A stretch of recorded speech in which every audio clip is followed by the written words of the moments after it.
Сәлеметсіздер ме, құрметті оқушылар? Қалың елім қазағым тарауы бойынша Абай Құнанбайұлының шығармашылығына арналған сабағымызды жалғастырамыз. Ұлы ақынның өлең жолдары мен қара сөздерінің көпшілігі бүгінгі күнде афоризмге айналып, халықтық сипат алып кетті. Алып ақынның ұлылығы да осында жатса керек. Ендеше сабағымызды даналық ойдан нәрізде тақырыбындағы ой қозғау тапсырмасымен бастасақ деймін. Өздеріңізге ұсынылған даналық ойдың жалғасын тез әрі сәтті табатындарыңызға сенімдімін. Тамағы тоқтық, жұмысы жоқтық. Толғауы 90 қызыл тіл. Көңілсіз құлақ. Жауаптарыңыз дұрыс, өте жақсы. Бұл афоризмдер Абайдың Сегізаяқ өлеңінен алынған. Бүгінгі сабағымыздың тақырыбы Абай Құнанбайұлының Сегізаяқ өлеңі. Сабағымыздың мақсатына сәйкес сіздің меңгеретініңіз өлеңнің композициялық ерекшеліктерін талдайсыз, өлеңнен алған үзінділерді шығармашылық жұмыстарда қолданасыз. Абайдың Сегізаяқ өлеңі оқшау тұрған соны туынды.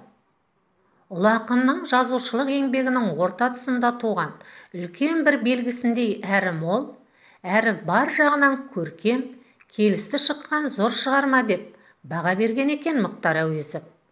Шебер үйлесіммен жазылған өлеңнің идеялық, көркемдік қуаты тіптен жоғары. Оқушылар, алдымен өлеңнің мазмұндық желісіне тоқталамыз. Сондықтан хрестоматиядағы өлеңнің толық нұсқасын ашып қоюларыңызды өтінемін. Бірінші шумақты оқыңыз. Алыстан сермеп, жүректен тербеп, шымырлап бойға жайылған, қиуадан шауып, қисынын тауып, тағыны жетіп, қайырған. Толғауы 90 қызыл тіл, сөйлеймін десең, өзің біл. Ақын өлеңі қалай, қандай сезіммен басталады? Өз ойыңызды білдіріңіз. Дұрыс айтасыз, өлең ақындық толғаныстан, арнаудан басталған. Ақын шабытын шақырып, өзін көптен бері толғандырып жүрген іштегі дертін сыртқа шығарып, айтып тастауға бел буады да, өткірдің жүзі кестенің бізіндей тіліне ерік береді. Екінші шумақта Абай. Білгенге маржан, білмеске арзан, надандар бақыра ала алмас деп сөзін кімге арнағысы келді? Ол неге қиналады деп ойлайсыз?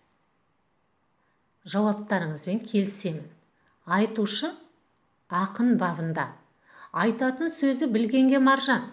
Алайда замандастарының көбі бейқам болғандықтан, оларға әсер етіп, санасына саңылау түсіру, көңілін ояту қиын. Оқушылар, Абай аталарыңыз ғылым таппай мақтанба өлеңінде адам болу қағидасын ұсынды. Естеріңізге түсіріңіз, ақын қандай 5 асыл істі өсиет етеді, ал қандай 5 дұшпаннан қашық болу керек дейді. Керемет, дұрыс айтасыздар. Сегізаяқ өлеңінде де Абай адамды аздырар 5 дұшпанға бой алдырған замандастарының дертті қылықтарына қаны қайнап, жаны ашиды. Ендеше осы шумақтарды тауып, мәнерлеп оқыңыздар. Әрине, дұрыс таптыңыздар. Осы шумақтарда Абай өз замандастарының ұятын, арын оятқысы келеді. Оқушылар, Абай замандастарының дертті қылықтарын бетіне баса айта отырып, одан құтылудың емін, ел болудың да жолын көрсетті. Бұл турасында алда сіздерге білімді бекіту тапсырмасы берілетін болады. Абай одан әрі ауырмай тәнім, ауырды жаным, қаңғыртты, қысты басымды деп өз басының мұңын толғап кетеді. Алайда бұл өлең жазылған 1889 жылы Абайдың басы аман, малы түгел, 4 құбыласы сай, дәулеті шалқыған шағы болатын. Ендеше Абай мұңының себебіне де осы сұраққа жауап болатындай өлең шумақтарын тауып, ойларыңызбен бөлісіңіздер. Абайдың басындағы мұңы іштегі дерті, халық мұңы, халқының дерті еді. Бұны өздеріңіз бірнеше шумақтан дұрыс байқай алдыңыздар. Өлеңнің алғашқы шумағында ақындық толғанысты байқасаңыз, соңғы шумақтағы ақынның көңіл-күйі қандай? Оқып көрелік. Ағайым бек көп, айтамын ептеп, сөзімді ұғар елім жоқ. Моласындай бақсының жалғыз қалдым, тапшы шыным. Дұрыс аңғардыңыз.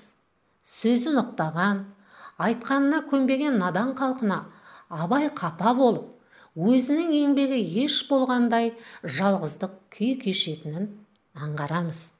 Оқушылар, өлеңнің мазмұндық желісіне сәйкес берілген сұрақтарға жауап беріп, оның мазмұнын түсіндіңіздер. Сіздерге өлеңнің қарапайым жоспарын ұсынамын. Бірінші ақындық толғаныс, екінші айтушы мен тыңдаушы, үшінші заман адамдарына кектену, төртінші заман емі, бесінші Абай мұңы, халық мұңы, алтыншы ақынның жалғыздық күйі. Сегізаяқ өлеңі несімен ерекшеленеді? Неліктен өлең сегізаяқ деп аталған? Осы сұрақтарға жауап беру үшін бірінші тапсырманы орындаңыз. Абай Құнанбайұлының сегізаяқ өлеңін құрылысына қарай талдаңыз. Дескриптор. Сіздер өлеңді құрылысына талдайсыздар, сұрақтарға жауап бересіздер. Жауаптарыңызды тексеріп көріңіздер. Өлең 25 шумақтан тұрады. Мұндағы басты ерекшелік әр шумақтың 8 жолдан қайырылуында.